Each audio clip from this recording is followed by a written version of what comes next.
नमस्कार दोस्तों, चलिए जानते हैं आज की 50 बड़ी खबरें 10 मिनट्स के अंदर। लेकिन उससे पहले आप इस वीडियो को एक लाइक और इस चैनल को सब्सक्राइब कर दें।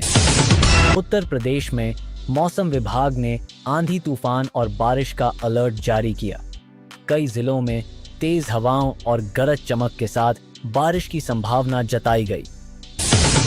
लखनऊ में सरकार ने सभी जिलाधिकारियों के साथ समीक्षा बैठक कर विकास परियोजनाओं को तय समय सीमा में पूरा करने के सख्त निर्देश जारी किए। वाराणसी में गंगा किनारे पर्यटन को बढ़ावा देने के लिए नई सुविधाओं की घोषणा की गई, जिससे स्थानीय रोजगार और व्यापार को भी बढ़ावा मिलने की उम्मीद है। नोएडा में पुलिस ने बड़े साइबर फ्रॉड गिरोह का पर्दाफाश कर कई आरोपियों को गिरफ्तार किया। लाखों रुपए की ठगी के मामलों का खुलासा हुआ। प्रयागराज में आगामी धार्मिक आयोजनों को लेकर प्रशासन ने सुरक्षा व्यवस्था कड़ी की। अतिरिक्त पुलिस बल और निगरानी व्यवस्था को मजबूत किया गया। कानपुर में औद्योगिक क्षेत्र में निवेश बढ़ाने के लिए नई नीति लागू की गई, जिससे हजारों युवाओं को रोजगार मिलने की संभावना जताई जा रही है। गोरखपुर में स्वास्थ्य विभाग ने अस्पतालों की जांच अभियान चलाया। कई निजी अस्पतालों को मानकों का पालन न करने पर नोटिस जारी किए गए। मेरठ में किसानों ने फसल के न्यूनतम समर्थन मूल्य बढ़ाने की मांग को लेकर प्रदर्शन किया। प्रशासन ने वार्ता कर समाधान का आश्वासन दिया। आगरा में पर्यटन सीजन को देखते हुए सुरक्षा और साफ सफाई व्यवस्था को बेहतर किया गया। ताजमहल क्षेत्र में विशेष निगरानी रखी जा रही है। अयोध्या में राम मंदिर निर्माण कार्य तेजी से जारी है। श्रद्धालुओं की बढ़ती संख्या को देखते हुए नई सुविधाओं का विस्तार किया जा रहा है। झांसी में जल संकट को देखते हुए प्रशासन ने पानी बचाने के लिए अभियान शुरू किया।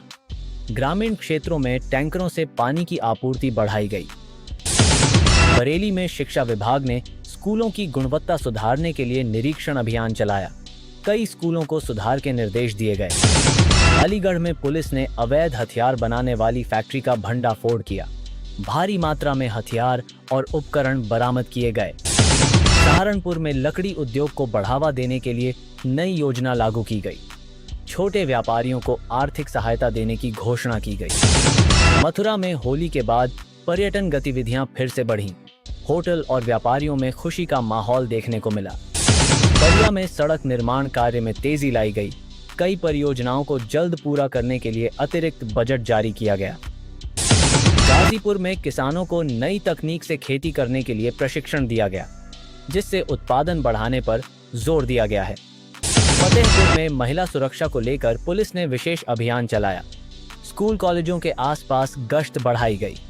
रायबरेली में स्वास्थ्य सेवाओं को मजबूत करने के लिए नए डॉक्टरों की नियुक्ति की गई। जिला अस्पताल में सुविधाएं बढ़ाई गईं। सुल्तानपुर में बिजली आपूर्ति सुधारने के लिए नए ट्रांसफार्मर लगाए गए। ग्रामीण क्षेत्रों में कटौती कम करने की कोशिश की गई। जौनपुर में नगर निगम ने सफाई अभियान तेज किया। कूड़ा निस्तारण के लिए नई व्यवस्था लागू की गई। मिर्जापुर में विंध्याचल धाम में श्रद्धालुओं की भीड़ बढ़ी। प्रशासन ने ट्रैफिक और सुरक्षा व्यवस्था को सुदृढ़ किया। उन्नाव में अपराध नियंत्रण के लिए पुलिस ने विशेष अभियान चलाया। कई वांछित अपराधियों को गिरफ्तार किया गया। लखीमपुर खीरी में वन विभाग ने अवैध कटान के खिलाफ कार्रवाई करते हुए कई लोगों पर जुर्माना लगाया और लकड़ी जब्त की। शाहजहांपुर में युवाओं के लिए रोजगार मेले का आयोजन किया गया। कई कंपनियों ने मौके पर ही चयन प्रक्रिया पूरी की। प्रतापगढ़ में पंचायत स्तर पर विकास योजनाओं की समीक्षा की गई। अधिकारियों को काम में तेजी लाने के निर्देश दिए गए। बाराबंकी में सड़क हादसों को रोकने के लिए जागरूकता अभियान शुरू किया गया। ट्रैफिक नियमों के पालन पर जोर दिया गया। अमरोहा में डेयरी उद्योग को बढ़ावा देने के लिए किसानों को अनुदान देने की योजना लागू की गई।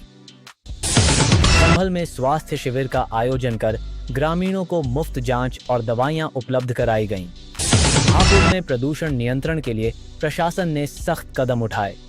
उद्योगों को नियमों का पालन करने के निर्देश दिए गए। मुख्यमंत्री ने असमय बारिश से फसल नुकसान पर तत्काल सर्वे और समयबद्ध मुआवजा देने के निर्देश दिए, जिससे लाखों किसानों को राहत मिलने की उम्मीद बढ़ी है। राज्य में एमएसएमई सेक्टर तेजी से बढ़ा है। 96 लाख से अधिक इकाइयों के माध्यम से करोड़ों लोगों को रोजगार मिल रहा है और स्थानीय उद्योग मजबूत हुए हैं। सरकार ने निवेश बढ़ाने के लिए निवेश मित्र 3.0 लॉन्च किया, जिससे उद्योग स्थापना आसान होगी और प्रदेश में नए रोजगार अवसर तेजी से सृजित होंगे। यूपी में plug and play industrial shades योजना लागू की गई, जिससे छोटे और मध्यम उद्योगों को तैयार इंफ्रास्ट्रक्चर मिलेगा और युवाओं के लिए रोजगार बढ़ेगा। प्राइवेट बिजनेस पार्क डेवलपमेंट योजना से प्रदेश में नए औद्योगिक क्षेत्र विकसित होंगे, जिससे निवेश आकर्षित होगा और स्थानीय स्तर पर हजारों रोजगार बनने की संभावना जताई गई। बजट में कृषि योजनाओं के लिए हजारों करोड़ रुपए का प्रावधान किया गया है, जिससे किसानों की आय बढ़ाने और आधुनिक खेती को बढ़ावा देने पर जोर दिया गया। मुख्यमंत्री युवा उद्यमी विकास अभियान के तहत युवाओं को ब्याज मुक्त लोन दिया जा रहा है, जिससे स्वरोजगार को बढ़ावा और छोटे उद्योगों की स्थापना तेज हो रही है। यूपी में गारमेंट और टेक्सटाइल सेक्टर को बढ़ावा देने के लिए नई योजनाएं लागू की गईं, जिनसे हजारों युवाओं के लिए रोजगार सृजन का लक्ष्य तय किया गया है। प्रदेश में महिला श्रमिकों के लिए श्रमजीवी छात्रावास योजना शुरू की गई, जिससे कामकाजी महिलाओं को सुरक्षित आवास और रोजगार में भागीदारी बढ़ाने में मदद मिलेगी। किसानों को उद्यमी बनाने की दिशा में सरकार ने नई पहल शुरू की, जिसमें कृषि उत्पादों के भंडारण और निर्यात के लिए सब्सिडी देने की योजना लागू की गई। यूपी में अन्न भंडारण योजना के तहत वेयरहाउस और गोदाम निर्माण को बढ़ावा दिया जा रहा है, जिससे किसानों को फसल का बेहतर दाम मिलने में मदद मिलेगी। जीरो पॉवर्टी अभियान के तहत गरीब परिवारों को विभिन्न योजनाओं से जोड़कर रोजगार और स्किल ट्रेनिंग दी जा रही है, जिससे स्थायी आय के अवसर बनाए जा रहे हैं। राज्य में स्किल डेवलपमेंट कार्यक्रमों को बढ़ावा दिया गया है, जिसमें युवाओं को आईटी, मैन्युफैक्चरिंग और बैंकिंग क्षेत्रों में प्रशिक्षण देकर रोजगार से जोड़ा जा रहा है। लखीमपुर खीरी में सरकारी योजना की मदद से एक उद्यमी ने गारमेंट यूनिट स्थापित कर 24 लोगों को रोजगार दिया, जिससे ग्रामीण रोजगार को बढ़ावा मिला। यूपी सरकार ने बेरोजगारी दर को कम करने के लिए नए डेटा सेंटर और औद्योगिक परियोजनाओं को मंजूरी दी, जिससे युवाओं के लिए रोजगार अवसर बढ़ रहे हैं। राज्य में 44 चीनी मिलों के आधुनिकीकरण से लाखों रोजगार सृजित हुए, जिससे ग्रामीण अर्थव्यवस्था और किसानों की आय में सुधार देखने को मिल रहा है। सरकार ने किसानों के लिए नई तकनीक आधारित खेती को बढ़ावा देने का अभियान तेज किया, जिससे उत्पादन बढ़ाने और लागत घटाने पर विशेष ध्यान दिया जा रहा है। यूपी में पशुपालन और डेयरी सेक्टर को बढ़ावा देने के लिए नई योजनाएं लागू की गईं, जिससे ग्रामीण क्षेत्रों में रोजगार और आय के नए स्रोत तैयार हो रहे हैं।